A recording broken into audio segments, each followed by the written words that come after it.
Hello दोस्तों, नमस्कार। कैसे हो आप सभी? उम्मीद है बहुत ही अच्छे, ज़बरदस्त और बिंदास होंगे। दोस्तों, मैं सोमेश वर्मा आपके अपने YouTube channel MS exam family में आपका स्वागत करता हूं। दोस्तों, जैसा कि आपको पता है कि RRB ग्रुप डी के एग्ज़ाम्स चल रहे हैं, यानी कि जो सेकंड फेज़ चल रहा है वो अभी सेकंड फेज़ चल रहा है।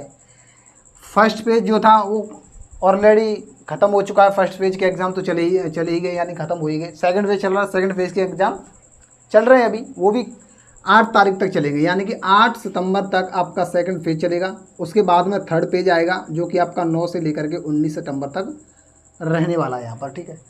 तो हम इस वीडियो में सिर्फ जीके जीएस के क्वेश्चन एनालिसिस करेंगे, ठीक है कि नहीं। हमारे पास जितने भी आज क्वेश्चन आए हैं उन क्वेश्चनों को देखेंगे।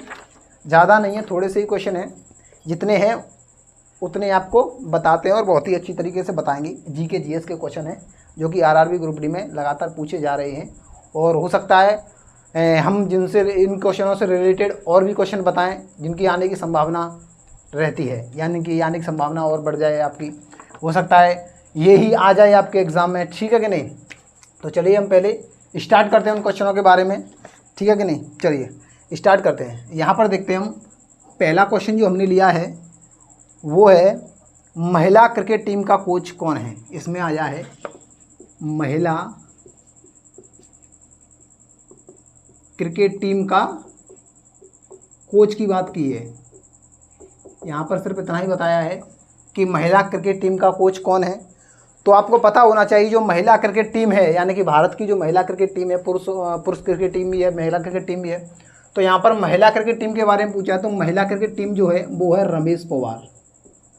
रमेश पवार, ठीक साथियों, कौन है? रमेश पवार यहाँ महिला क्रिकेट टीम के कोच हो जाते हैं। अगर साथी हो सकता है आपके अगले एग्ज़ाम में, यानी कि अगले एग्ज़ाम में RRB ग्रुप डी के में अगर हो सकता है, संभावना है कि क्वेश्चन आ जाए। इसमें ये पूछा गया है तो आगे से हो सकता है पूछ लिया जाए कि पुरुष क्रिकेट टीम में कोच कौन है। तो पुरुष क्रिकेट टीम के कोच पूछ लिया जाए तो पुरुष क्रिकेट टीम के कोच हो जाएंगे राहुल द्रविड़। राहुल द्रविड़ किसके हो जाएंगे? पुरुष क्रिकेट टीम के, ठीक है। चलिए अब यहाँ पर बात कर लेते हैं हम, जैसे ICC है, इंटरनेशनल क्रिकेट काउंसिल, ICC है, तो इसके अध्यक्ष कौन है? हो सकता है आपसे पूछ भी लिया जाए। तो इसके जो अध्यक्ष हो जाएंगे वो हो जाएंगे ग्रेग बार्कले। ग्रेग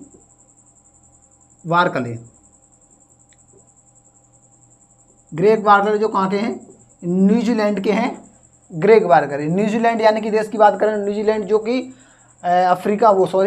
ऑस्ट्रेलिया महाद्वीप का एक देश है न्यूजीलैंड। अफ्रीका महाद्वीप का, उसका अफ्रीका बार बार आ जाता है, सॉरी। ऑस्ट्रेलिया महाद्वीप का एक देश है न्यूजीलैंड, ठीक है। कौन सा है? ऑस्ट्रेलिया महाद्वीप का। ऑस्ट्रेलिया महाद्वीप की बात करें, यानी कि ऑस्ट्रेलिया महाद्वीप है, तो आपको पता है ऑस्ट्रेलिया महाद्वीप क्या है? सबसे छोटा महाद्वीप है। क्या है? सबसे छोटा महाद्वीप कौन सा है? ऑस्ट्रेलिया महाद्वीप है कि नहीं। ऑस्ट्रेलिया महाद्वीप के अंदर 22 देश पाए जाते हैं। कितने? यानी कि ऑस्ट्रेलिया महाद्वीप के अंदर कितने हैं? 22 देश ऑस्ट्रेलिया महाद्वीप के अंदर है, ठीक है। तो जो ग्रेग बार्कले हैं वो कहाँ के हैं? न्यूजीलैंड के हो जाएंगे आपके ग्रेग बार्कले। चलिए यहाँ पर बात करते हैं ACC, यानी कि एशियन क्रिकेट काउंसिल के बारे में बात करें तो एशियन क्रिकेट काउंसिल के यहाँ पर हेड कौन हो जाते हैं, यानी कि अध्यक्ष कौन हो जाते हैं? तो इसके हैं जय शाह। कौन है? जय शाह, जो कि ACC के अध्यक्ष हैं, अभी प्रेजेंट में हैं, ठीक है कि नहीं। जिन्होंने अभी हाल ही में जब पाकिस्तान और भारत का अभी क्रिकेट मैच हुआ है जिसमें अपना इंडिया जीता है, अपना भारत जीता है, उसमें जय शाह ने तिरंगा लेने से कुछ ऐसा आया था कि मना कर दिया था, इनकार कर दिया था। तो ऐसे करके कुछ वीडियो वायरल हुई थी, ठीक है कि नहीं। चलिए हम देखते हैं यहाँ पर VCCI के बारे में बात करें तो VCCI के अध्यक्ष कौन है? तो VCCI के अध्यक्ष आपको देखने को मिल जाएंगे सौरभ गांगुली। कौन है? सौरभ गांगुली कौन हो जाएंगे? VCCI के अध्यक्ष हो जाएंगे, ठीक है। तो यहाँ पर देखिए इसमें पूछा गया था सिर्फ महिला क्रिकेट टीम के कोच कौन है, तो उससे रिलेटेड हमने आंसर भी बता दिया और ये भी आपको साथ ही करा दिया, ठीक है। हो सकता है आपको पूछ लिया जाए। चलिए नेक्स्ट क्वेश्चन हम अगर देखते हैं तो सेकंड नंबर पर आपका जो क्वेश्चन आया है वो आया है भारत के उपराष्ट्रपति के बारे में पूछा गया है, यानी कि उपराष्ट्रपति के बारे में पूछा गया है। ऐसा कुछ क्वेश्चन था कि भारत के उपराष्ट्रपति कौन हैं, तो आपको पता होना चाहिए जो भारत के उपराष्ट्रपति है वो हाल ही में अभी चेंज हुए हैं। भारत के उपराष्ट्रपति भी और भारत के राष्ट्रपति भी दोनों ही हाल ही में चेंज हो चुके हैं। उपराष्ट्रपति की बात करें तो आपको वहाँ पर जगदीप धनखड़ जो कि नए बने हुए हैं, जगदीप धनखड़ की बात करें, जगदीप धनखड़ हैं जो कि हाल ही में अभी उपराष्ट्रपति बने हुए हैं। जगदीप धनखड़ की बात करते हैं तो ये वेस्ट बंगाल के अंदर राज्यपाल भी रह चुके हैं। वेस्ट बंगाल के अंदर कौन है? वेस्ट बंगाल के अंदर राज्यपाल रह चुके हैं। जगदीप धनखड़ की बात करते हैं तो ये उपराष्ट्रपति जो है वो 14वें नंबर के उपराष्ट्रपति रहे हैं। व्यक्तिगत स्थान पर कितने नंबर पर? व्यक्तिगत स्थान पर देखा जाए तो 14वें नंबर पर मिलेंगे, और वैसे देख लिया जाए क्रमवाई संख्या आते तो ये 16वें नंबर पर मिलेंगे। ठीक है, जगदीप धनखड़। उपराष्ट्रपति की बात करते हैं तो उपराष्ट्रपति के बारे में आर्टिकल यानी कि संविधान के किस अनुच्छेद में बताया गया? तो संविधान के 63 अनुच्छेद में उपराष्ट्रपति के बारे में बताया गया है। ठीक है साथियों, उपराष्ट्रपति की बात करें तो उपराष्ट्रपति जो है वो राज्यसभा का किसका? राज्यसभा का सभापति होता है। राज्यसभा का सभापति होता है, राज्यसभा का सभापति। ठीक है, उपराष्ट्रपति को जो वेतन मिलता है, वेतन की बात कर लेते हैं यहाँ पर। उपराष्ट्रपति को वेतन कितना मिलता है? तो उपराष्ट्रपति को जो वेतन मिलता है वो ओनली 4 लाख मिलता है, यानी कि 4 लाख रुपए उपराष्ट्रपति को दिए जाते हैं। लेकिन जो 4 लाख रुपए होते हैं, ठीक है, जो उपराष्ट्रपति के होते हैं, और राज्यसभा का पदेन सभापति होता है, और इसका जो काम होता है वो राज्यसभा के सभापति के रूप में होता है। ठीक है, और जो वेतन दिया जाता है वो उपराष्ट्रपति के पद का नहीं दिया जाता, बल्कि राज्यसभा के सभापति के रूप में वेतन दिया जाता है। ठीक है, उपराष्ट्रपति की ही यहाँ पर हम बात करते हैं तो उपराष्ट्रपति की बात करें तो भारत के पहले उपराष्ट्रपति कौन थे? तो वो थे सर्वपल्ली राधाकृष्णन। कौन थे? सर्वपल्ली राधाकृष्णन, जो भारत के पहले उपराष्ट्रपति थे। ठीक है, अगर आपसे पूछ लिया जाए अगले एग्जाम में कि भारत के राष्ट्रपति कौन है, अगर राष्ट्रपति के बारे में पूछ लिया जाए तो क्या करोगे? तो राष्ट्रपति भी हमारे चेंज हो चुके हैं। द्रौपदी मुर्मू। कौन है? द्रौपदी मुर्मू, जो कि एक आदिवासी महिला है। द्रौपदी मुर्मू कहाँ से आती हैं? ये भी वेस्ट बंगाल से आती हैं। ठीक है कि नहीं? द्रौपदी मुर्मू, और ये भी कौन से नंबर की हैं? 14वें नंबर की राष्ट्रपति रहने वाली हैं। राष्ट्रपति के बारे में बात करें तो आर्टिकल के बारे में पता होगा। राष्ट्रपति का आर्टिकल है वो 52वां आर्टिकल में राष्ट्रपति के बारे में बताया गया है। ठीक है, राष्ट्रपति की यहाँ पर बात करते हैं तो राष्ट्रपति की वेतन की बात करें, यहाँ पर राष्ट्रपति का वेतन कितना दिया जाता है? तो 5 लाख रुपये राष्ट्रपति का वेतन दिया जाता है। ठीक है, आपको पता है कि भारत के प्रथम राष्ट्रपति कौन थे? तो भारत के प्रथम राष्ट्रपति थे डॉक्टर राजेंद्र प्रसाद। ठीक है कि नहीं?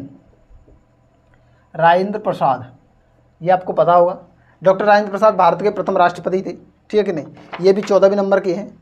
ठीक है, चलिए अब बात करते हैं हम नेक्स्ट क्वेश्चन के बारे में कि नेक्स्ट क्वेश्चन यहाँ पर क्या रहने वाला है। तो इधर से साफ कर लेते हैं। नेक्स्ट क्वेश्चन की बात करें हम तो देखिए नेक्स्ट क्वेश्चन क्या है। तो नेक्स्ट क्वेश्चन रहने वाला है यहाँ पर कि 73वां संविधान संशोधन कब हुआ था? यहाँ पर इतना पूछा गया है, 73वां संविधान संशोधन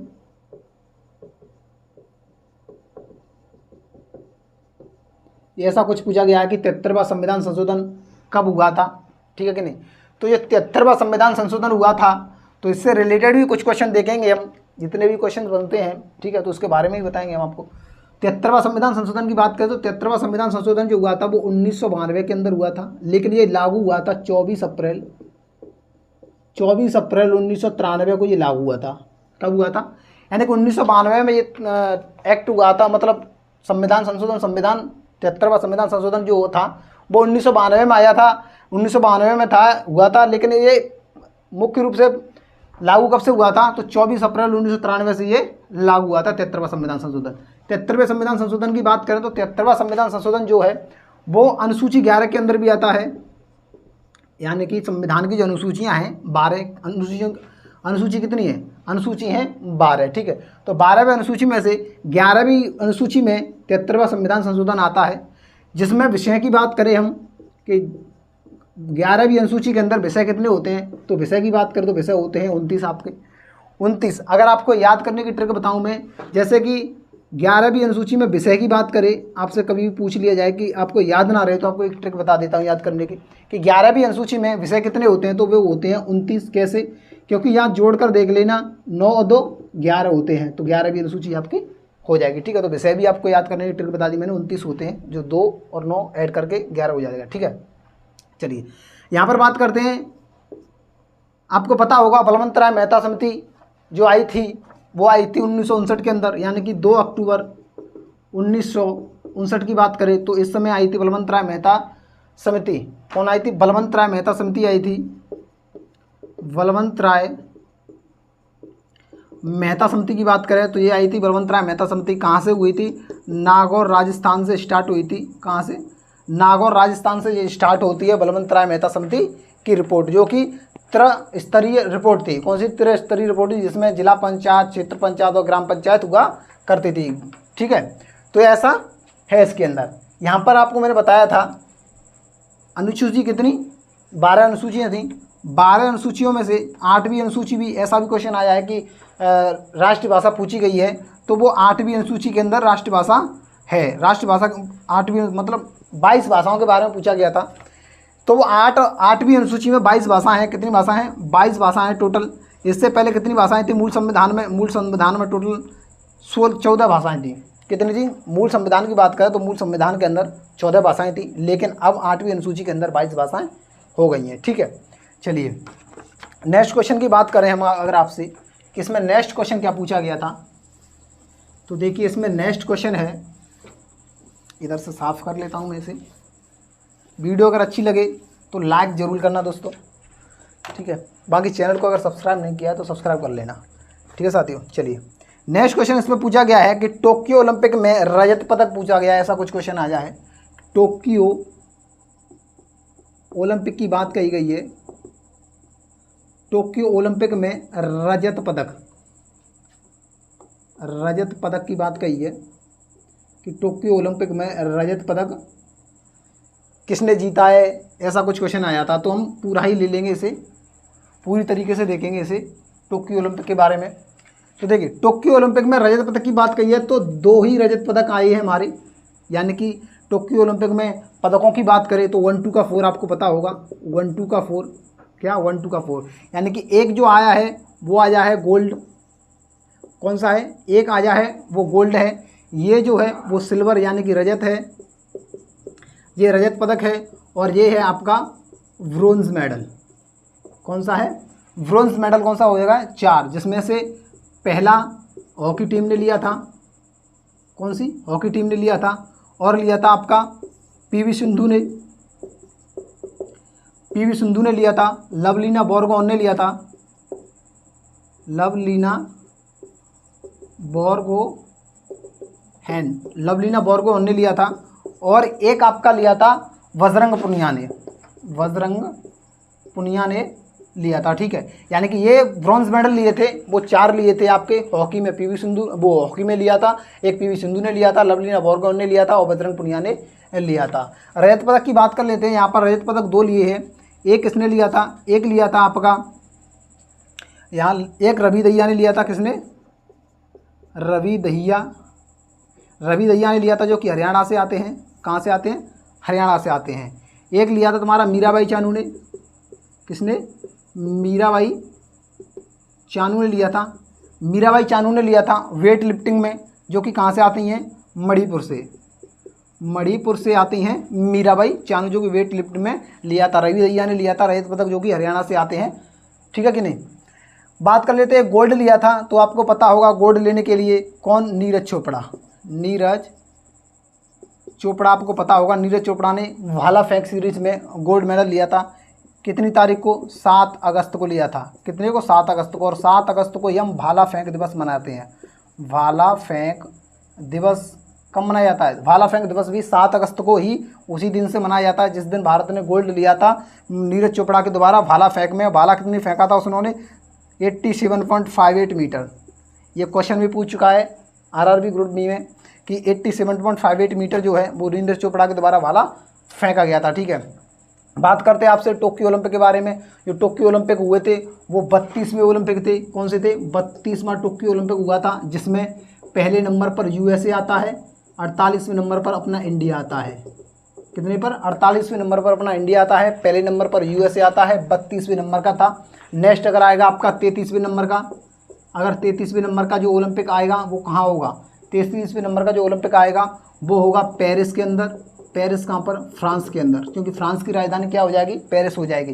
कब होगा, 2024 के अंदर होगा। कब होगा, 2024 के। अगर 34वें की बात करें हम आपसे, 34वां ओलंपिक खेल कब आएगा, तो ये आएगा 2028 के अंदर।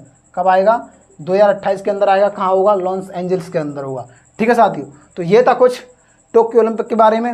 हो सकता है आपका यहाँ से कुछ क्वेश्चन पूछ लिया भी जाए, हो सकता है नहीं भी, लेकिन संभावना अधिक है। ठीक है, चलिए हम नेक्स्ट क्वेश्चन की तरफ बढ़ते हैं कि नेक्स्ट क्वेश्चन इसमें क्या बताया गया है। तो इधर साइड से हम साफ कर देते हैं।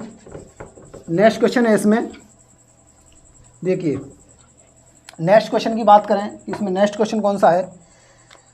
नेक्स्ट क्वेश्चन है, मानक समय रेखा भारत के कितने राज्यों से होकर गुजरती है। वेरी इजी सिंपल क्वेश्चन है, ये क्वेश्चन है जो कि मानक समय है भारत का। मानक समय रेखा जो है, आपको पता होगा कि मानक समय रेखा है वो भारत के कितने राज्यों से होकर गुजरती है। तो जो भारत के कितने राज्यों से होकर गुजरती है, वो टोटल भारत के 5 राज्यों से होकर गुजरती है। कितनों से, टोटल 5 राज्यों से होकर गुजरती है। वो 5 राज्य कौन कौन से होंगे उनको भी बता देते हैं आपको, जिसमें से यूपी यानी कि उत्तर प्रदेश हो जाएगा, एमपी यानी कि मध्य प्रदेश हो जाएगा, आपका छत्तीसगढ़ हो जाएगा, ठीक है, आपका उड़ीसा हो जाएगा और आपका आंध्र प्रदेश हो जाएगा।